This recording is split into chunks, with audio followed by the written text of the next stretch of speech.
Hey everyone, it's Eli Infante, and today I'm in the studio and we're going to be embracing shadows and hard light by using the Westcott Optical Spot and some color gels.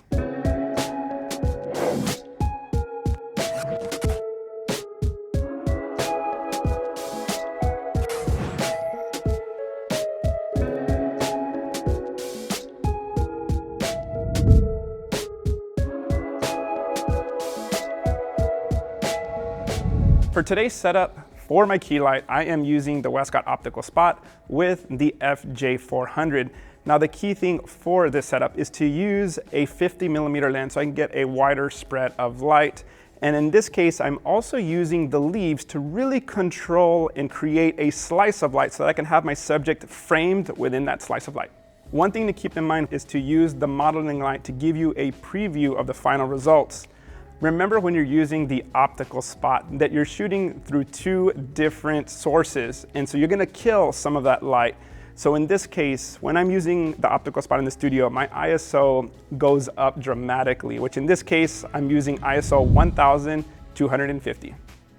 Once I have my key light in place, this is where now I decided to add some fill light into those shadows. Because we're using a hard light source, I'm getting some beautiful hard light and some crispy shadows. And whenever you have shadows, that is the perfect opportunity to add some colored gels. In order for you to see some colored gels, you need to have beautiful shadows. So I added an FJ400 with a 43-inch silver umbrella with a reflector so that I can easily add a colored gel. And in this case, I used a magenta gel to match the wardrobe.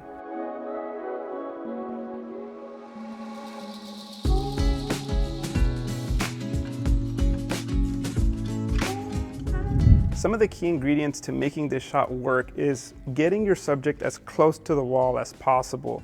By doing so, you're going to make those shadows a lot more sharp, and you can actually work that into the compositions. One of my biggest mistakes was always using soft light when I was shooting on location or in the studio, and so I'm slowly trying to get used to using shadows and embracing those shadows. Now, in order for you to get the colored gels on those shadows, I love using umbrellas. One of the misconceptions about umbrellas or bad things that people say is like, well, it spreads light, throws light everywhere. Well, in this case, that's exactly what I want. I want to fill in all of the dark areas with that magenta gel, so that's why I went with the 43-inch umbrella.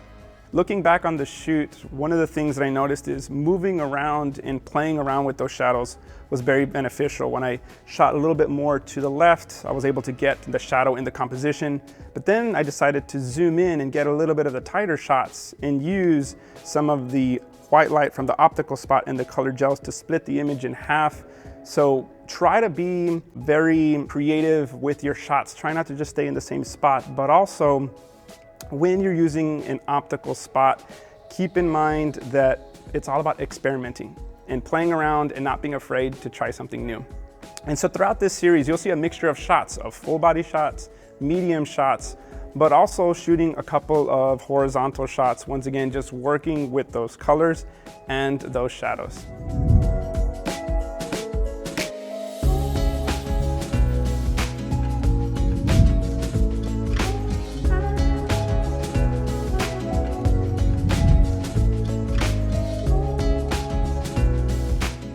I hope you guys enjoyed that creative setup using the optical spot and color gels. Let us know in the comment section, what was your favorite photograph, the full body shot or the medium shot? See you guys on the next one.